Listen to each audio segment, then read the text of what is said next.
Warning: the following video contains opinions that are mine and not anyone else's. All viewers of Banditex are encouraged to form their own opinion and to not follow mine directly.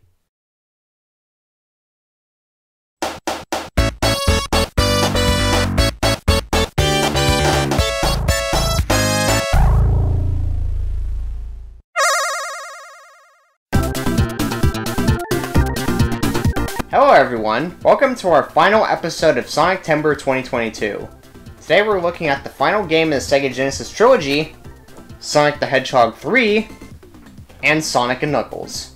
You see, Sonic Team wanted Sonic 3 to be the biggest and best game the Sega Genesis could provide.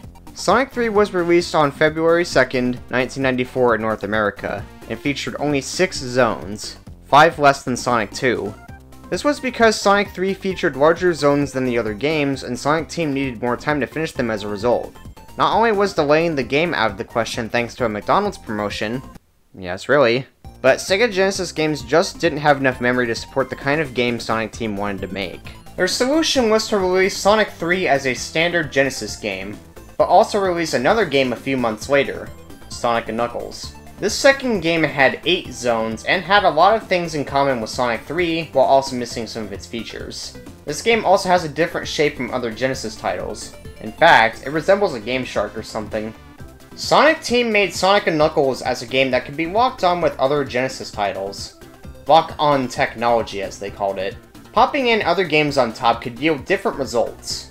Depending on the size of the game on top, you could play one random blue sphere stage, more on those later, or just the game on top if the upper game has more data on it than Sonic & Knuckles. Sticking Sonic 2 on top will allow you to play the entire game as Knuckles, who plays a little differently from Sonic and is basically a DLC character. Sonic 1 allows you to play every possible blue sphere stage, in which there are literally millions all made by a random generator. If you put Sonic 3 on top, you will get Sonic the Hedgehog 3 and Knuckles, which is the game that Sonic Team wanted Sonic 3 to be all along. This two-halves strategy just wouldn't fly in our modern world today. And while I would frown upon this method of finishing Sonic 3, at the same time I can't be too mad at it. After all, they did give us Knuckles in Sonic 2 as an option. Remember, the character Knuckles the Echidna never existed when Sonic 2 was made. So the fact that Sonic Team were able to essentially add Knuckles into Sonic the Hedgehog 2 as a fully playable character, I find that really impressive for the mid-90s. As for Sonic 1, there were some issues with the color palette, so several blue things in Sonic 1 would have turned red, since Sonic's blue colors were shared with a lot of assets. It sucks, but I understand. Sonic 3 and Sonic & Knuckles are basically two halves of a whole. The two can be played like individual Genesis titles, but I think you're doing yourself a huge disservice if you do so. Both games feel pretty lacking on their own, and playing both when combined gives you the full experience. For example, Sonic & Knuckles lacks a save feature of any sort, while Sonic 3 has an actual save system with multiple files. 6 to be exact. Putting both games together will actually give you 8 files, on top of allowing you to save inside the Sonic & Knuckles stages. Tails is also not playable at all in Sonic & Knuckles, not even as Sonic's partner, but the lock-on allows the two-tailed fox to enter these levels. On the other side of the coin, Knuckles is not playable in the single-player mode in Sonic 3, and there are spots on the map that are impossible for Sonic and Tails to reach. When both games are combined, Knuckles can be played in the Sonic 3 levels and access these special areas. Because of these reasons, I will treat Sonic 3 and Sonic & Knuckles as one full game. Sonic 3 and Knuckles. But I will sometimes just call it Sonic 3 for simplicity's sake. Sonic 3 is often considered by many to be one of the best games in the series, a label often shared with Sonic 2 on the Sega Genesis. Today we're going to see if these claims hold any water and if I like Sonic 3 as much as the rest of you. The story of Sonic 3 begins shortly after 2's ended, and assumes Sonic got all 7 Chaos Emeralds while on West Side Island. The mysterious Angel Island, an island known for how it floats over the ocean, has landed in the seas below after the Death Egg crash landed on it. This island is home to Knuckles the Echidna, who guards the Master Emerald, a jewel that can control the 7 Chaos Emeralds. Eggman convinces Knuckles that Sonic and Tails are evil and will try to come to the island to steal the Master Emerald. The two form an alliance, with Eggman setting up shop on Angel Island while Knuckles slows Sonic and Tails down, with Eggman plotting to swoop up the Master Emerald when the time is right and to revive the Death Egg. Sonic and Tails head over not long after, only to be ambushed by Knuckles, who manages to knock the emeralds out of Super Sonic's hands. This is where the adventure begins, but while the game may seem like yet another basic Sonic plot, where Sonic 3 stands out is how its story is told. The game has a lot more in-game scenes than before, mostly to serve as zone transitions, all of which help make Angel Island feel more connected than any Sonic world we've seen so far. Because of these, this is my favorite Sonic game story out of the ones I've reviewed, because it manages to be simple, yet deeper than ever. Knuckles himself isn't evil, he's just doing what he thinks is right. Knuckles has never met Sonic or Eggman before, let alone had any real interaction with anyone so far, so of course I can buy the fact that Knuckles thinks Eggman is on his side. The game even does a bit of clever foreshadowing towards the end with a mural that depicts the hidden final boss, and in the same zone we even get a bit where Knuckles sees the error of his ways and not only helps Sonic chase Eggman once the Doctor steals the Master Emerald, but also trusts Sonic and Tails to get it back, with the three all forming a bond by the end of the game. Now, this isn't Metal Gear Solid Deep or anything like that, but for a Sega Genesis platformer in 1994, this is pretty special. The plot in Sonic 3 didn't need to have all of these, but it just helps elevate the quality in my opinion. Upon starting the game, you'll feel right at home if you've played the other platformers in this series I've looked at so far. Sonic can still go fast, the spin dash works as it should, the same monitors can be found, and rolling down slopes is still as useful and fun as ever. It's your standard Sonic fare. Sonic has lost the Super Peel Out and has replaced it with a new move often called the Insta Shield. On the surface, this move looks like it doesn't do anything, but once you play around with it, you'll understand it better. This move extends Sonic's hitbox, which will allow him to hit things just barely out of reach, and even make him invincible for an incredibly brief amount of time. The move is only active for a split second, but this move can be very useful for defeating badniks that are immune to your standard attacks. The standard shield has also been replaced by 3 brand new elemental shields, each having special properties. The bubble can allow Sonic to breathe underwater, the flame shield can give Sonic the ability to walk on lava and not take damage from fire hazards, and the electric shield protects you from rare electrical attacks but also draws in rings. Exclusive to Sonic is the ability to use the shields to their full potential. Bubble allows Sonic to bounce, the electric shield gives him a double jump, and the flame shield allows Sonic to do a mid-air dash. Sonic is my personal favorite character to use in this game because of all these shield powers, and they're all a lot of fun to play around with. Sonic isn't the only playable character this time around, as Tails can also be selected.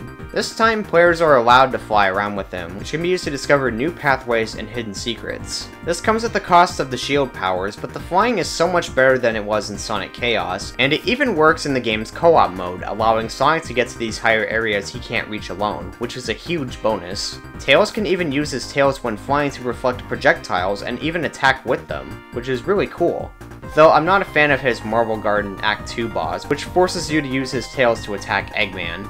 Still, Tails' inclusion in this game is great, as I feel there is a great balance between him and Sonic this time around. New to the playable roster is Knuckles, who is slightly slower than Sonic, can't use shield powers, or jump as high as Sonic and Tails, but can climb walls and glide. Knuckles also has his own story to go through, which serves as a nice epilogue to Sonic's campaign. His story has special routes to take that require use of his unique gliding and climbing abilities, and even a few new boss fights. And his playthrough, while not my favorite, offers enough new to make it a great inclusion. My only gripe is that some of his forced routes are shorter than Sonic or Tails, and lack boss fights altogether. Knuckles is basically the shorter story, but he also serves as the hard mode in a way thanks to his shorter jump making bosses more challenging, and some of his pathways requiring you to use his abilities to their fullest. Speaking of pathways, let's talk about the zones in this game. The level design in Sonic 3 and Knuckles is excellent. Several zones are built like Sonic 2's Chemical Plant zone, that being really fast-paced roller coasters with multiple splitting paths. However, each zone finds ways to incorporate areas that will slow the characters down for more traditional platforming. While slowing the characters down sounds bad for a series like this, it never feels tedious, as these all serve as great breathers. Plus, there's always something going on in these to help keep the pace going. You aren't waiting for giant blocks to move around like in Spring Yard Zone, for example. It feels like Sonic Team revisited the idea of designing levels in Sonic 1, having a full zone dedicated to high speeds and branching paths while making the following zones slower and more standard. This game sort of gives each individual zone that same mindset while never hitting the same lows. Take Hydro City for example. I can hear you, I'm not calling it Hydrocity, shut up. But while it has a few segments dedicated to slower underwater platforming like we've come to hate, We get tons of exciting set pieces in between where Sonic runs along the water surface and goes through these sick vertical corkscrews. Hydro City is proof that an underwater level in a Sonic game can exist while still being incredible, and I would go as far as to say that it is one of the best zones in the Genesis trilogy. In fact, just about every zone in this game is excellently crafted. I think the only one I'm not too keen on is Sandopolis Zone, and even then it's only really Act 2 that I don't like. This one can be somewhat confusing and even long, as the light switch gimmick wears out its welcome quickly. But I'll take one bad act over the sloppily made Stardust Speedway, tedious underwater labyrinth zone, and badly made Metropolis Zone any day. Sonic 3 and Knuckles adds a new feature to each act in the form of bonus stages. There are 3 different kinds of stages that can be played at any checkpoint. Entering a bonus stage works just like Sonic 2's special stage entry method. Just bring a set amount of rings to a checkpoint, hit it, and jump into the sparkling rings above it. 20 to 34 will give you a slot machine game, which plays like Sonic 1 special stages, only a little more simple. 35 through 49 gives you this one where you rise up and collect spheres. The higher you go, the more the super ring spheres will be worth. 50 or more gives you a gumball machine stage, where you have to hit the dial and collect spheres. All 3 of these rings are color-coded, so if you don't like a certain type of bonus stage and or forget the ring requirements, you can just skip the ones you don't like or want to play. These are great additions that can really help the player if they're struggling with the game, and I wish we got more of these in later games. I think all 3 have their place, and are great pit stops for when you need shields or some extra lives. One major change Sonic 3 and Knuckles provides are the introduction of mini-bosses. At the end of every first act, Sonic and company will fight a brand new machine sporting its own gimmick. These tend to require 6 hits to destroy instead of 8, but like the Eggman fights, they will keep new players guessing on what you'll be facing next. Eggman is still a fight at the end of every second act, and these all play out like the ones from before and are just as fun, though I think they're a little harder, especially in the later portion. So how are we collecting Chaos Emeralds this time now that we know that the Sonic 2 method no longer works? Do we have to bring 50 rings to the end of each act to spawn giant rings again? No! Instead, the giant rings are hidden all over each act. All you need to do is find and touch the rings, no strings attached. Can I just say that this is a big improvement over the other games? The first 2 8-bit games used something like this, but these are not only hidden better, but still have special stages to play.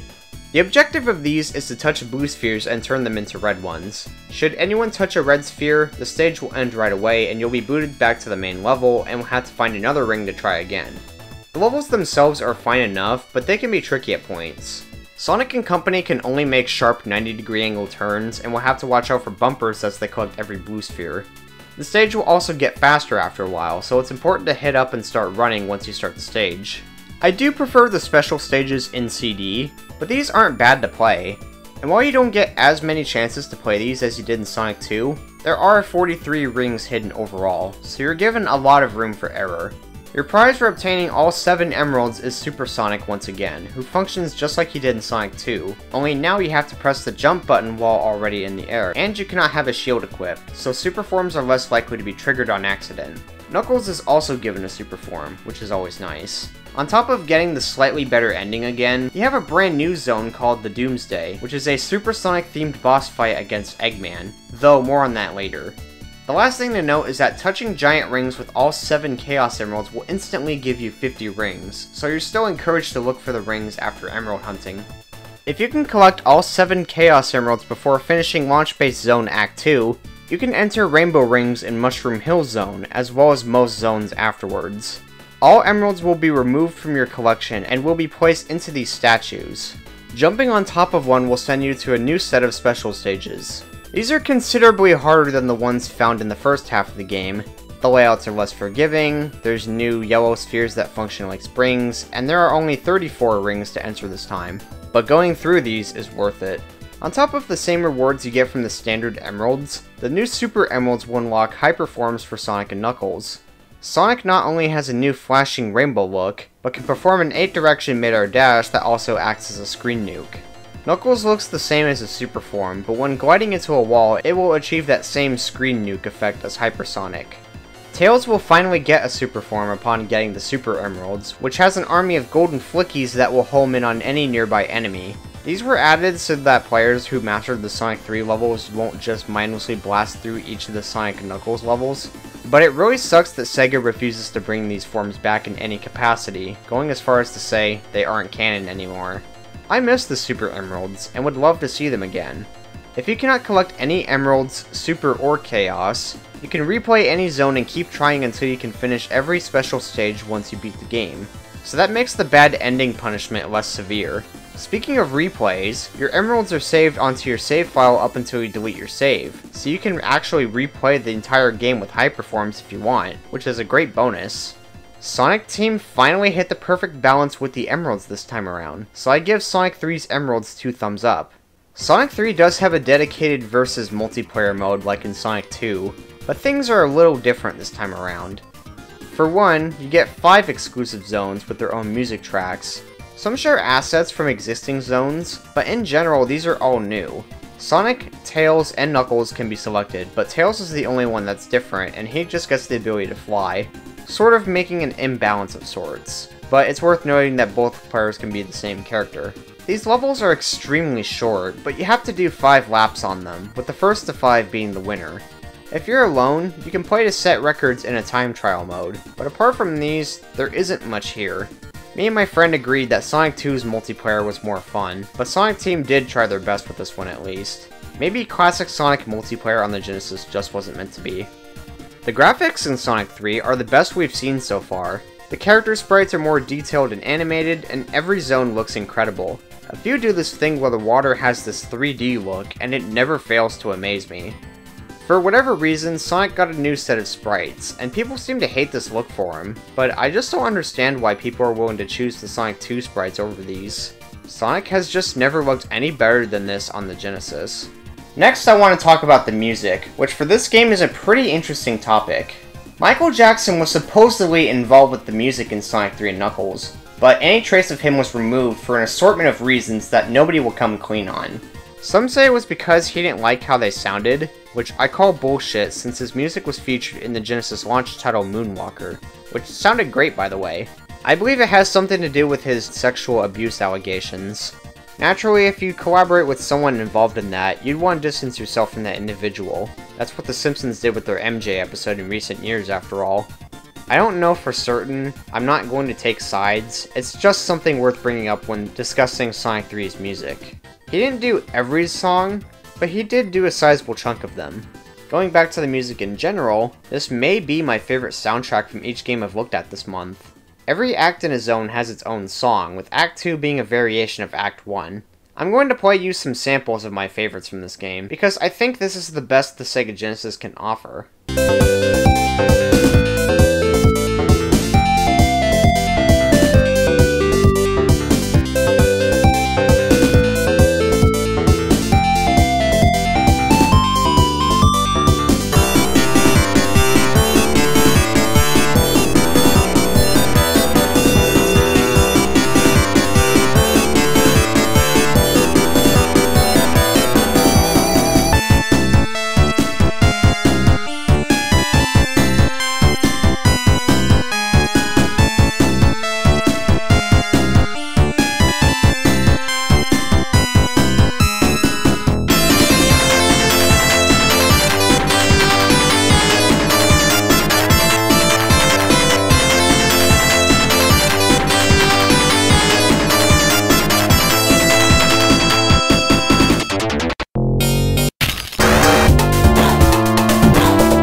The only songs I don't like are from Carnival Night. Sorry, but that generic clown music kinda gets on my nerves, and the slow tempo doesn't mesh with the gameplay here at all. In fact, I have a rule. I always get the 7 Chaos Emeralds before Carnival Night, just so I don't have to listen to the music. Speaking of that, why doesn't Super Sonic have a unique theme song anymore? Sonic 2 got this right, but here we just get the invincibility music, which is alright, but not while it's on loop for a long time. The last thing I want to touch upon is the way this game ends in the Sonic campaign, as it's very well done. Skip to this time code if you want to avoid being spoiled by a game that's older than I am. Once you clear Lava Reef, you make it to Hidden Palace Zone, a cool nod to the cut Sonic 2 zone. Here is where you get to fight Knuckles, who spent the entire game screwing with you.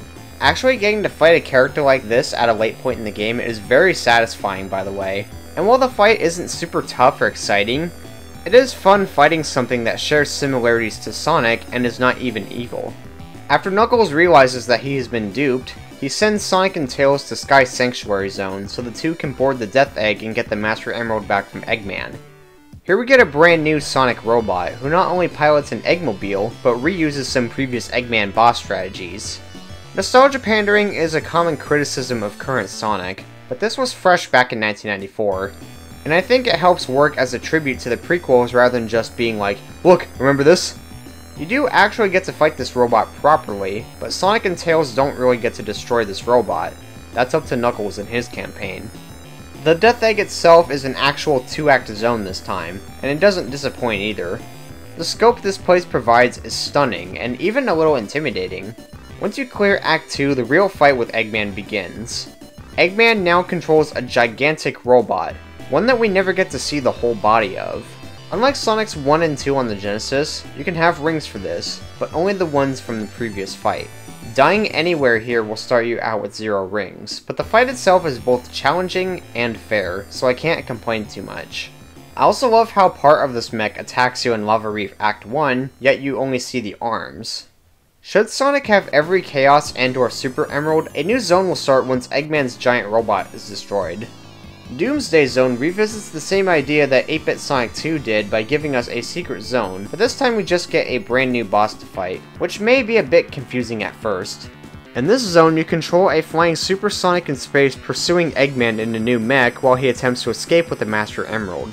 Should you run out of rings, you'll fall to your death, so it's important to grab as many rings as you can. Phase 1 has you luring heat-seeking missiles into Eggman's cockpit, while Phase 2 has you crashing into the mech repeatedly. And with Eggman defeated, the classic Sonic series ends on a very high note.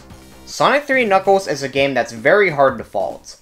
It has excellent level design, amazing music, tons of replay value thanks to alternate characters and level pathways, fun completion bonuses, a good difficulty curve, tight controls, and superb graphics.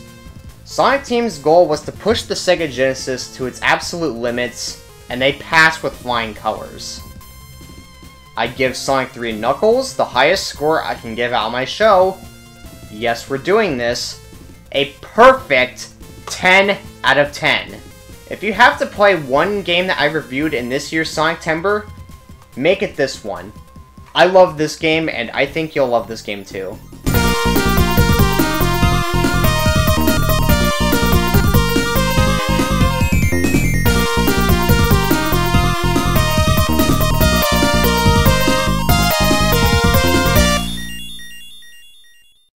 Now let's talk options. Sega has not been very kind to Sonic 3's re-releases, at least compared to Sonic's 1 and 2.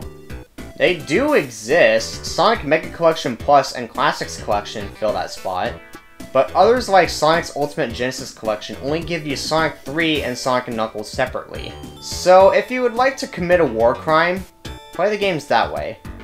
Sonic Origins does have Sonic 3 and Knuckles combined, but I have some things to mention.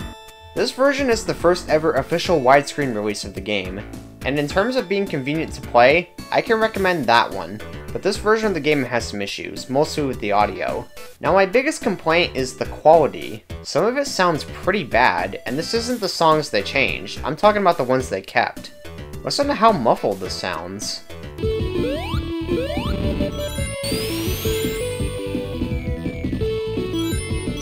What happened here? This is a PS4 game from 2022. Why is the quality of the audio so low? Now let's talk about the changed music.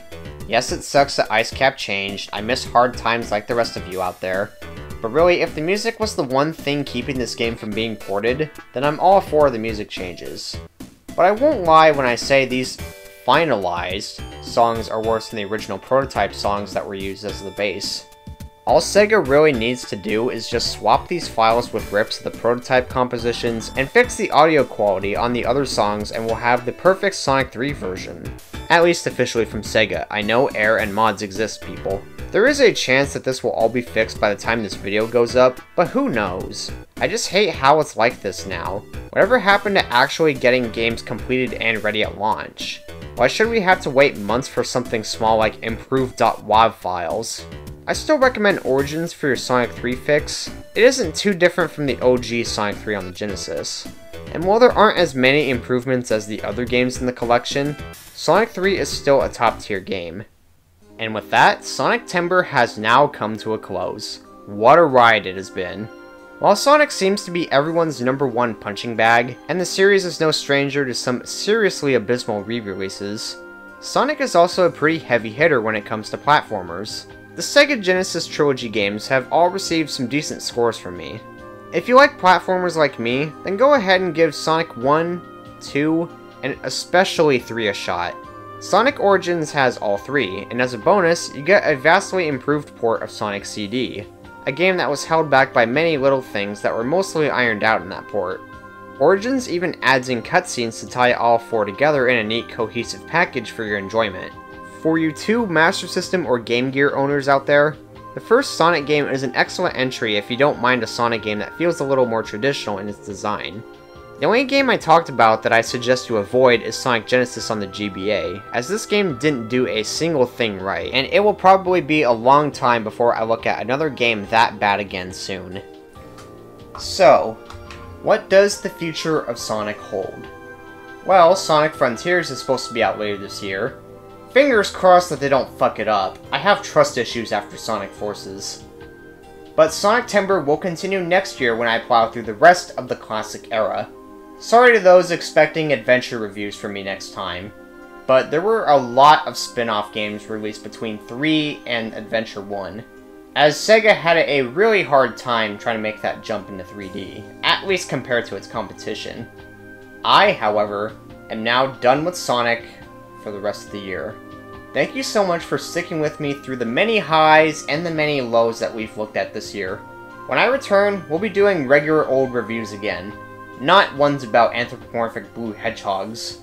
As always, thank you so much for tuning into this episode of Banditex, as well as the first ever SonicTember, and I'll catch you in the next ones.